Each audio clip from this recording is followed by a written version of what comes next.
Hey everybody, this is Rich and you're with South Florida Beekeeping with Rich. Although today's video, it doesn't matter whether you're in South Florida or Zone 10 anywhere across the country.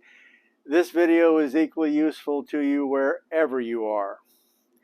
What we're going to talk about today is the feeder shims for the nucs. Because of the fact that the proportions aren't quite right, the only feeder shim that really, or rather the only feeder, rapid feeder type feeder that fits in a nuc made the normal way is this one, which they also sell as a butterfly feeder or hummingbird feeder. I really don't like these. They're brittle. They're not, as you can see, the lid doesn't even seal well.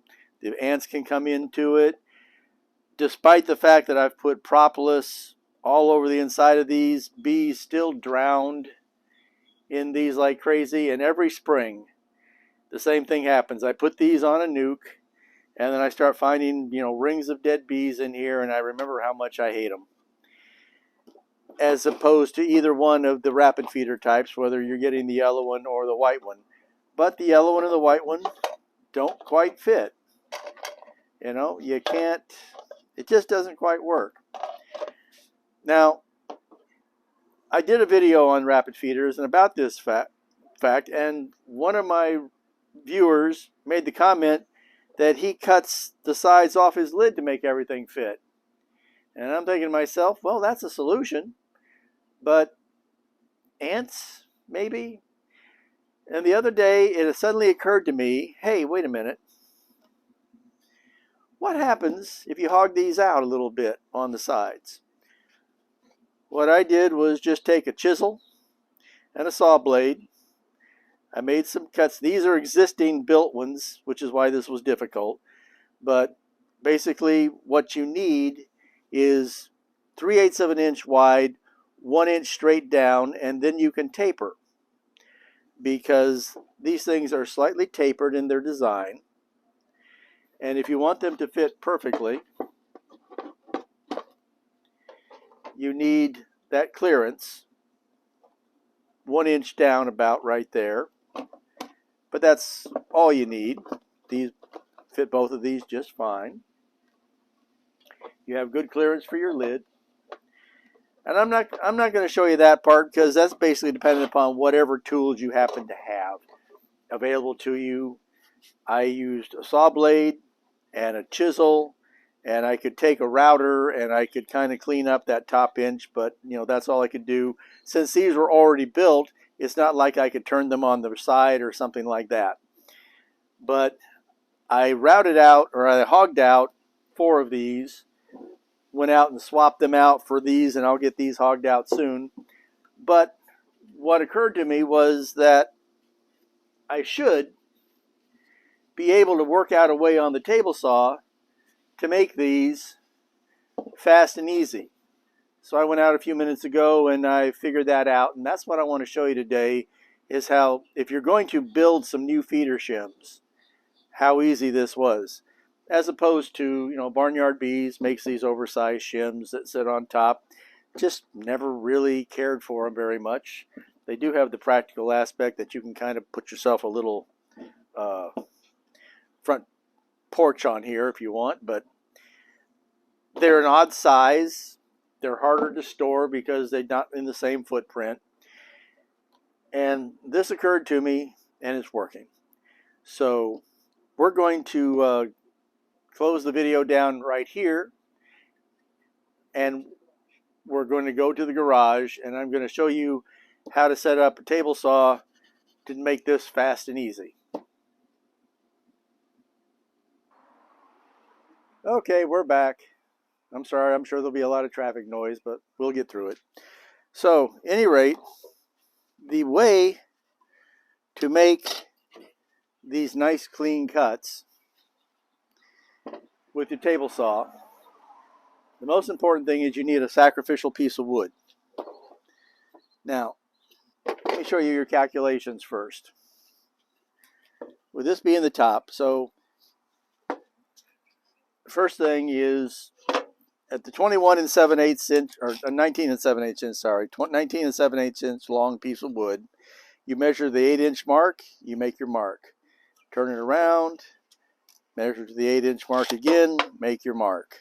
Because that's all you need is this space between 8 inches here and 8 inches here. Takes you this. So 1 inch down, you need it to be fairly straight, and after that it can taper any which way you want it to taper, but that just shows you that. You need it to be no more than 3/8 of an inch. So the way to do that, several ways to do that. I have this little piece of cheater, which I'm sure everybody will notice is a standard rabbit. It gives me a 3/4 inch measurement. It gives me a 3/8 inch measurement. It gives me a good visual. So I tend to use that. There's your high point, and it's a tiny bit too high. There we go. Is that perfect? Yeah, that's perfect. But you can take and measure 3/8 of an inch on the end of your piece of wood, or just make a score mark at the halfway mark, and you just look for wherever the highest tooth mark is, and there you go. So that's your depth of your blade. Now, the next thing you have to do is figure out, so you know you're going to cut right to there, and you're going to make a curve down this way. And to figure that one out, well, you just eyeball it. I always make my shims 2.5 inches because that's all they need to be, is 2.5 inches. 3 inches, that's fine too, but you'd have, your stop might be in a slightly different spot. I don't know. But I figured that this is about the right spot to come down and curve me, stop me just before the end. You make a mark, which in my case is right there. And then comes the most important part of this. You need a piece of sacrificial wood. You line it up on that mark.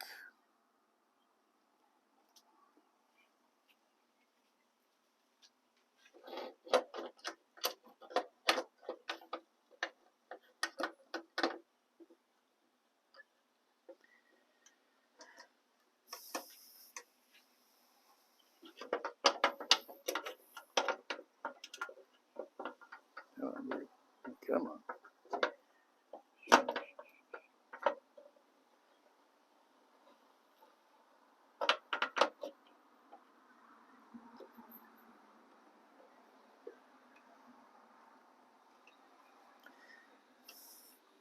Don't snug it down too far because you got to make sure you're straight.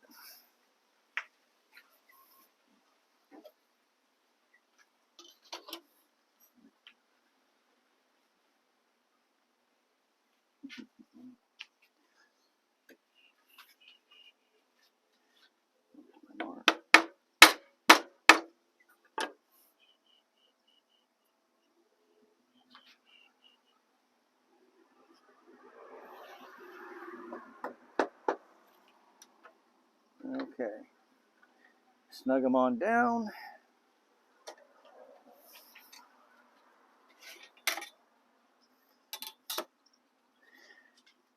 Let us know when it's going to get noisy. Safety glasses. Now, this is the back side. This is where you're going to be looking down at it. This is going to be the inside. This is the back side. Why aren't I using a guide in here? Well, because your cuts don't have to be that accurate across here, just more or less this, and you're going to be making dozens of little cuts in between. You'll see why in just a second. Okay. Here we go. It's going to get noisy.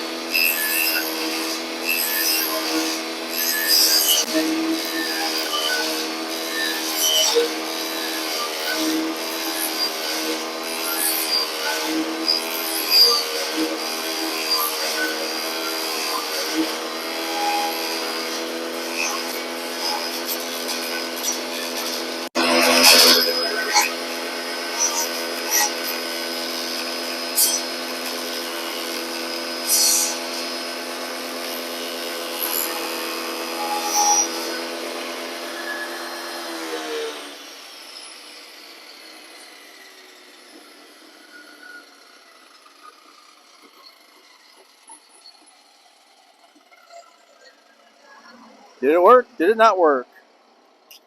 Ta-da! And that is ink. That is kind of a rabbit that allows you to use this size feeder, whether it be the yellow one or the white one. It allows you to use this size feeder on the same footprint as your nuc.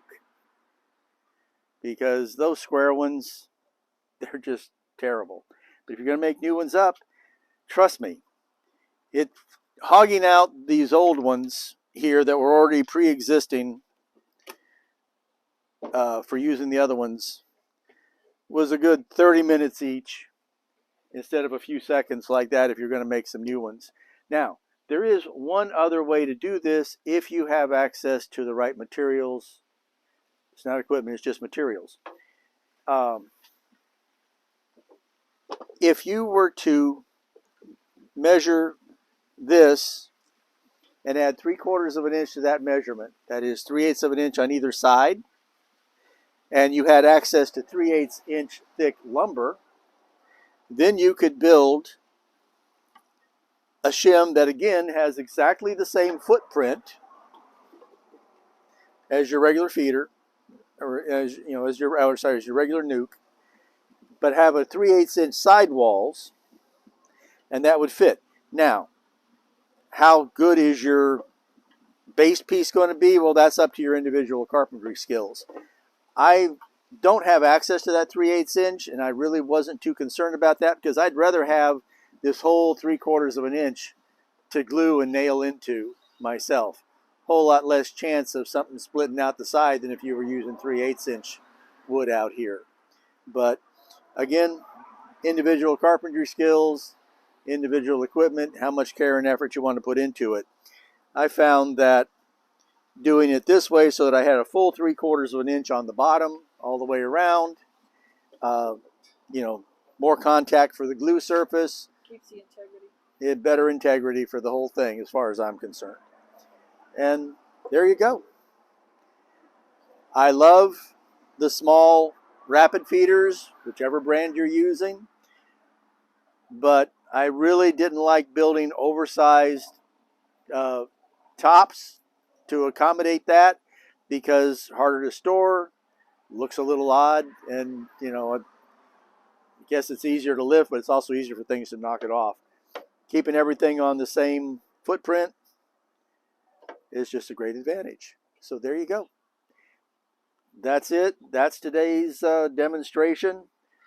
Sacrificial piece of wood. You can sit there and make these all day long.